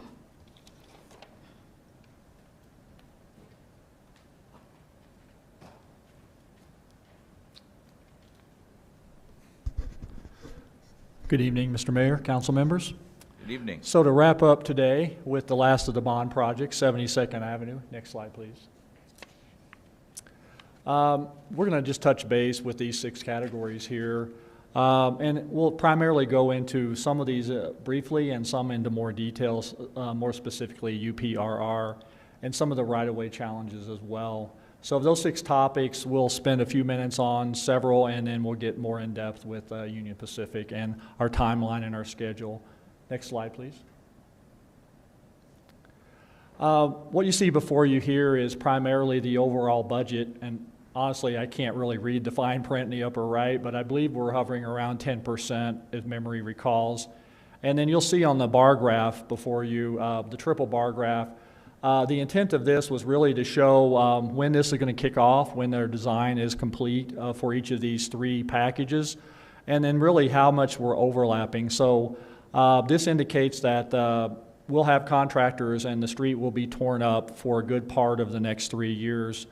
Obviously, we're going to make sure we have an open corridor for motorists and bicyclists and pedestrians along the way as well. But again, the intent here is to see that each package will overlap quite a lot.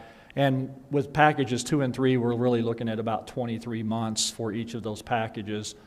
So as we blend from phase 2 or construction package 2 into 3, there'll still be some flat work and some landscaping irrigation going along with construction package 2 while the big package, package 3, gets underway.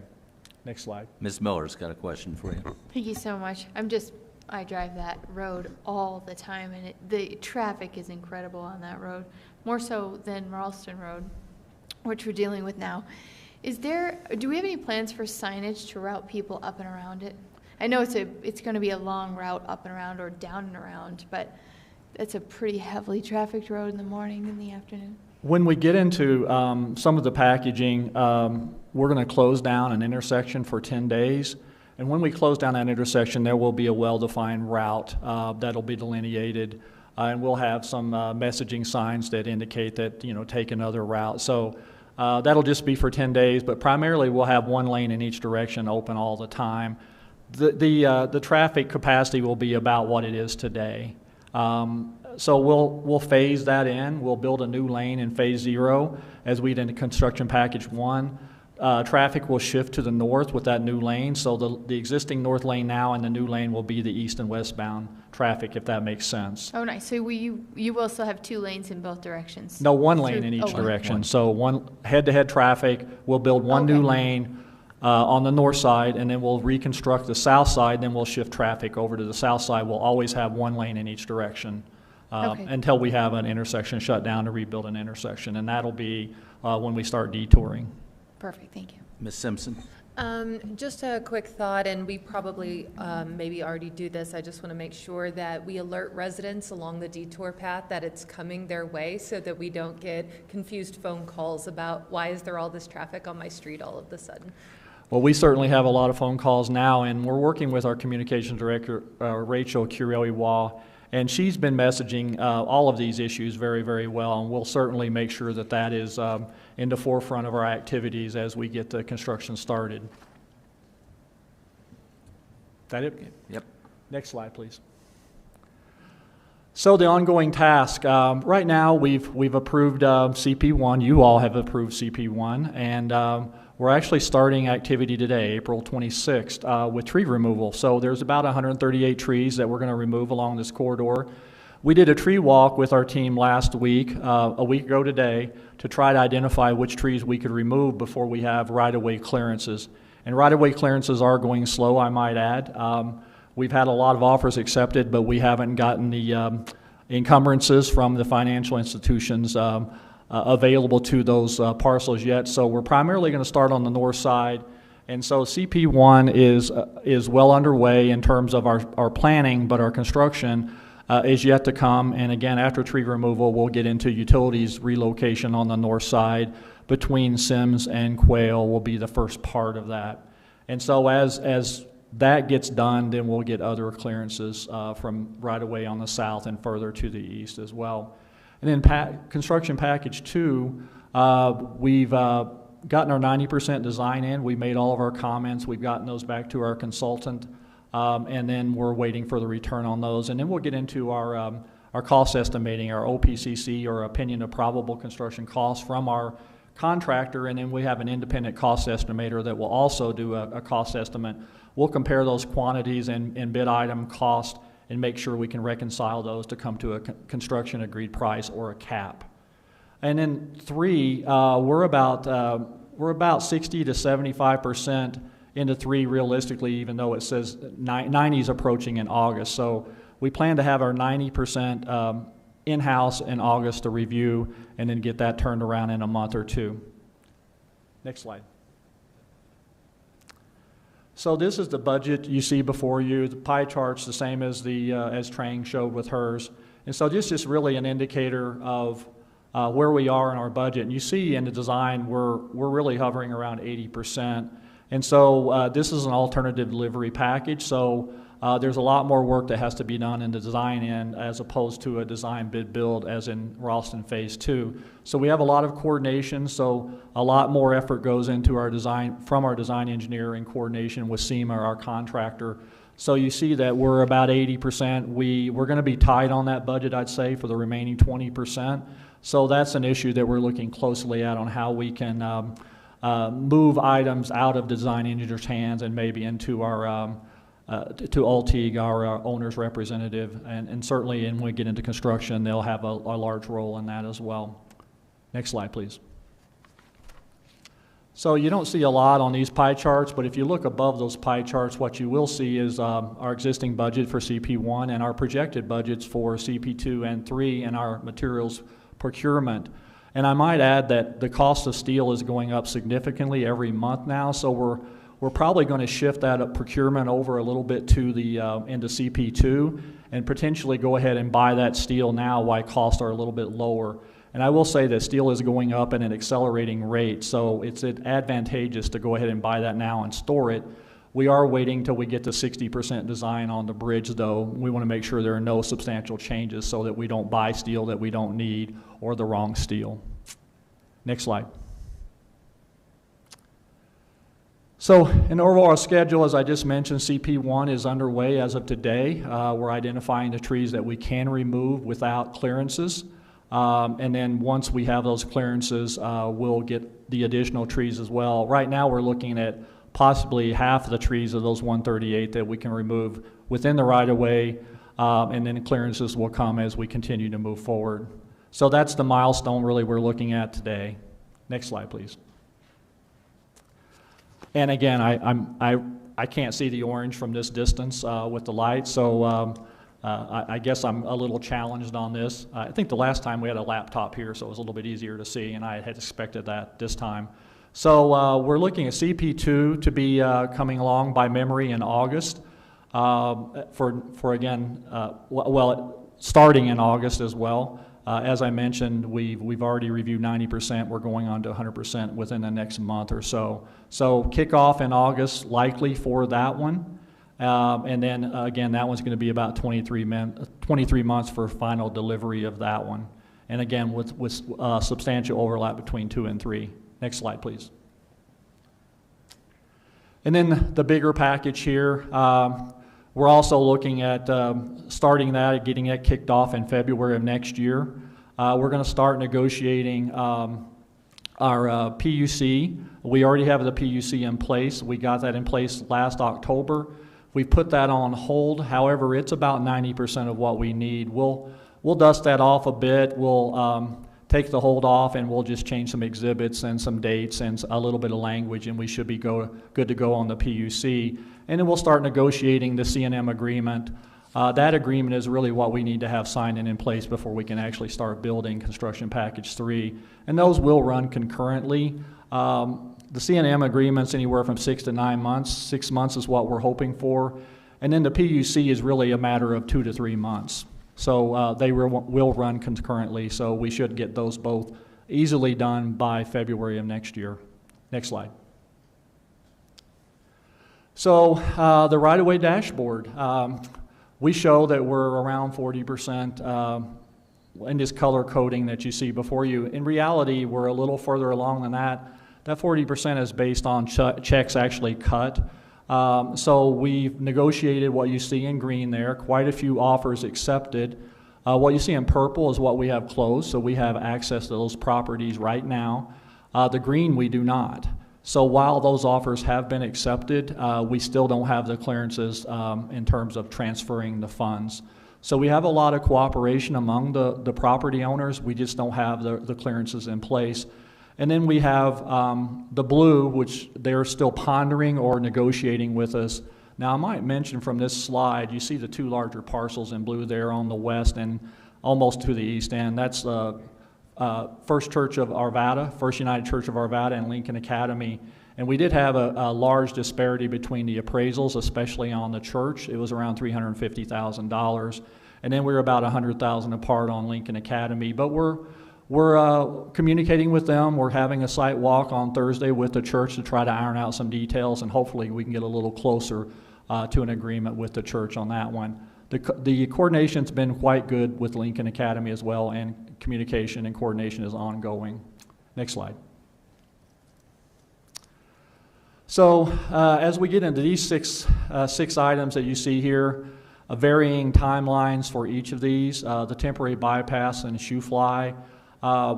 This looks like we're low at 25%, but we actually go from 25 to 30 and then 90 for the submittals. And then the bridge, we're coming up on 60 as well. And then once we get to 60 on the bridge, we can procure the steel. We feel comfortable that we can move forward with that and potentially save $100,000 on the steel. So that's where we are now. The last component of that, and I mentioned the PUC earlier, last component of that is actually the roadway component of CP3. Obviously, once we get the bridge constructed for the railroad and we get the temporary bypass in, we can start building the roadway and all the improvements to Lincoln Academy and Blackbird Farms, which is just to the north. Next slide, please. And then the final slide here, before I'll turn it over to Jacqueline to talk about our communication strategy, is really some of the concerns along the corridor. As of late, fencing has been a pretty hot topic. People want to know what fencing they're going to get, if they can stain it, what they can do to that fencing, the types of posts, and I believe, as the council remembers, the mandate was steel post from our last meeting. Concerning the sound walls, I believe. And then we have a few people that are, again, asking if the road is going to be closed, some odd topics about irrigation, and a few people have asked about safety. They're a little concerned with safety, and I've assured them that the safety will be improved once this is done. There's no doubt in my mind on that. So with that, if there are no other questions. I think you're good to go. Okay, I'll turn this over to Jacqueline to cap it off. Thank you.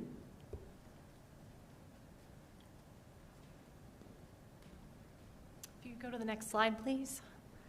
So I just want to speak a little bit to our communication approach. You heard that as a common theme through all three projects. And just as a reminder, for all of our standard approach to projects, we obviously create a project-specific page on arvada.org. On that page, there's an invitation to sign up for our email contact list, and we provide a standard background and common project updates. So in the case of the project email lists, we're maintaining a list of over 240 email addresses for the Ralston Phase 1 and Phase 2 projects, over 280 email addresses for 72nd Avenue, and we have a pretty high open rate, 50 to 80% of folks who actually open and receive those emails. Of course, there's other tools as well. Trang spoke to the public meeting we held for Phase 2 for kicking off construction for that project. You know, in that case, we sent out over 1,300 mailings for areas along the corridor. And while we had somewhat of a small turnout, we think that's because of well-established expectations rolling straight from Phase 1 into Phase 2. So we'll continue to maintain this, including the project hotlines and dedicated email addresses for both projects. Next slide, please. Just want to establish that, of course, we provide consistent communications through our communication manager for infrastructure, Rachel Kuroia. And each project not only has our project managers that you see here today, but of course our contractor teams have their own PIO. So through the direction of our communication manager, we make sure that our teams are putting out consistent communications and everything's under her direction. And then of course the contractor PIOs can help distill down complex project-specific information and provide that content to us to push out through our city platforms. So next slide. I hope to round it out with some takeaways and some things that I hope you conclude with tonight is that Phase 1 is on track for a June 2021 completion. We're all looking forward to that and continuing with not only the outreach activities to take that feedback and apply it directly to Phase 2 and our community communications, but obviously close coordination between contractors between both phases of the project. Utility relocations are ongoing for Phase 2, and you heard about the notice to proceed occurring on Monday, so that Hammond can begin the roadway construction work. 72nd Avenue design is progressing from 60 to 90, although you heard about CP3, the largest third package, and the work going into that, and how our coordination with Union Pacific Railroad will continue to be closely coordinated because that has the largest impact on our project delivery timeline. So with that, I just want to thank the council for the opportunity for our team to come speak to you tonight, and a special thanks to our project team who's very dedicated to getting this work done for us. Well, it's exciting. It's obviously a long, drawn-out process, but it's good to hear things are still moving forward in a very positive way, and we're excited to see these projects come online. It's going to take longer than any of us would like, I know, but it's moving in the right direction, so thank you. Feels good to have some updates to report. Yes, so thank you. It is. Yes. Very good. Thank you all. Okay, how much time, Mr. Devon, do we need for the third workshop? Before Ms. Miller starts asking questions, for the actual presentation of the... I believe that can be accomplished in 5 minutes. Okay, very good. Well then, is everybody okay with moving forward versus taking a brief break? Okay, Mr. Devon, you're on the clock. Thank you, Mr. Mayor, members of the council. There has been a discussion of how we will regulate and enforce tobacco and vaping. You may recall that we had discussions in February of 2020.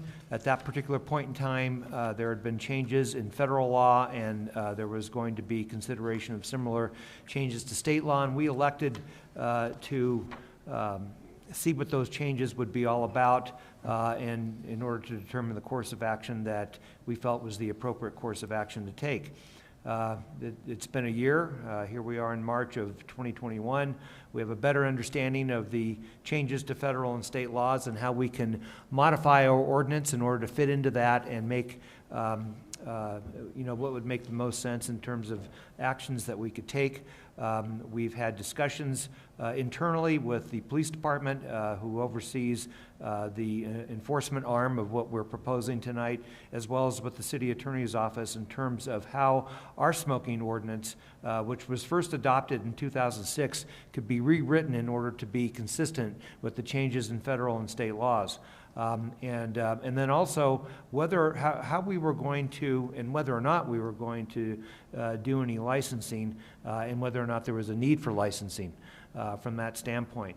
As we have looked at all this information, what we're proposing before you tonight through this workshop is to first amend the smoking ordinance.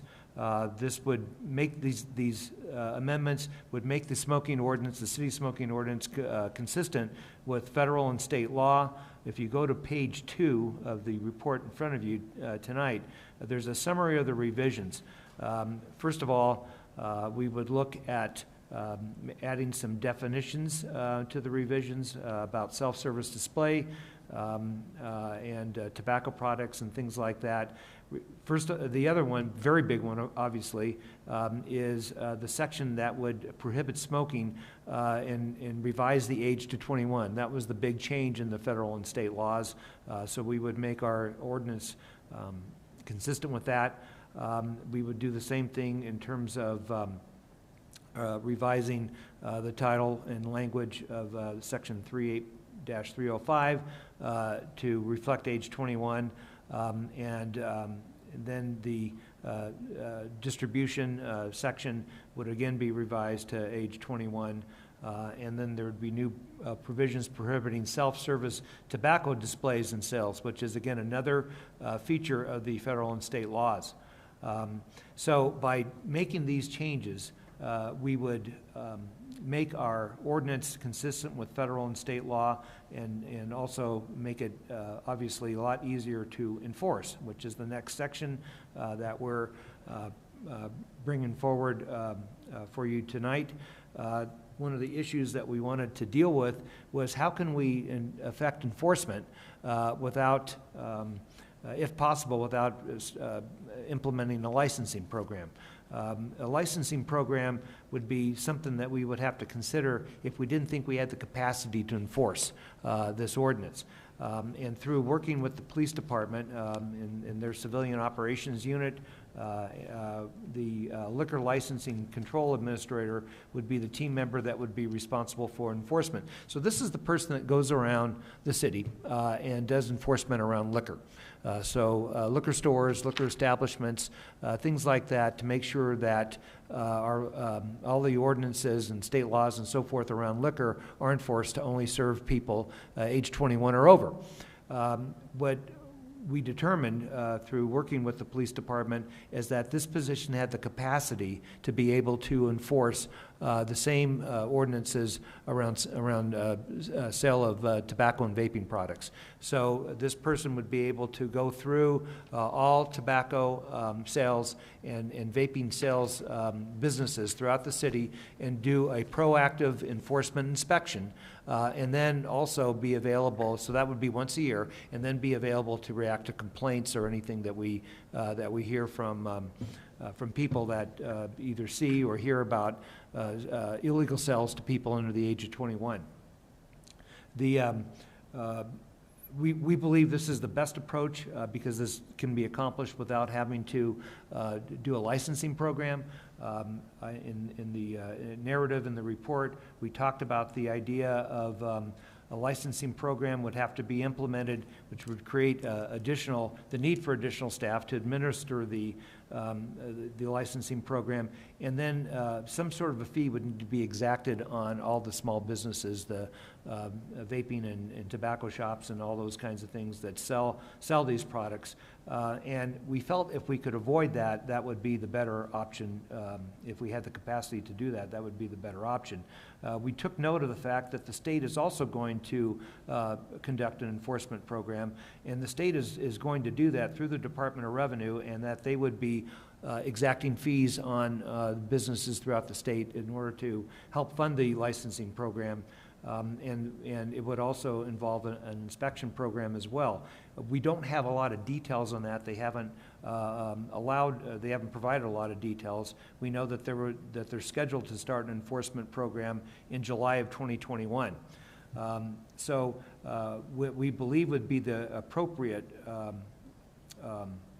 strategy to follow here would be to start with our proactive inspection program that would conduct the inspections once a year, and then have the capacity to react to complaints, and then also coordinate with the state as well once they get their program up and running. If this is an action that the council is interested in, what we would propose to do would be to notify the businesses that conduct the sales of tobacco products and vaping products, let them know that the City Council is interested in considering an ordinance, and explain the ordinance to them, and then present the ordinance to you after that process is completed. Of course, we would certainly react to any questions or information that those businesses might present to us, and then present an ordinance to you in the approximate July, August or so time frame for you to consider. And be happy to answer any questions. Ms. Miller. Actually don't have a question, because Mr. Devon and I spoke at length about this already prior to the meeting. But I just wanted to say I support this ordinance. Thank you, sir. Mr. Pfeiffer. I'm surprised we're not going to go in there and say they can't smoke inside the facility. We should have brought that up. Oh, well, too bad we weren't all involved with that conversation and get to know more about that. So I guess I'll follow up with you later. Okay. So it's only a Well, workshop. I'm sorry, what's the question again? Vaping inside. Vaping inside the stores? The facilities, yeah. The vaping, okay. Yeah. Okay, anybody else? Yeah, I'm comfortable with moving forward with the ordinance. I like the approach that is being recommended, that we not do licensing at this juncture, that we look to see what the state's going to do. I assume our liquor enforcement officer might use the same techniques that they use for, occasional sting operations with Explorer Scouts, things of that nature, to, do that if they've got a situation where they think that there's some potential violations going on. Yeah, what I believe would happen, Mayor, is that if we're reacting to a complaint-driven one, then they would utilize police explorers or somebody that looks considerably younger than most of us in this room to deal with that issue. For at least one of us, it would take a lot of makeup. So, okay, very good. Any other questions? No? Good. Let's move it forward. It's got to be, we have to have this adopted before November of 2021. Thank you. Anything else, Mr. Devon? No, Mr. Mayor and members of the council. Very good. Good work, everybody. We stand adjourned.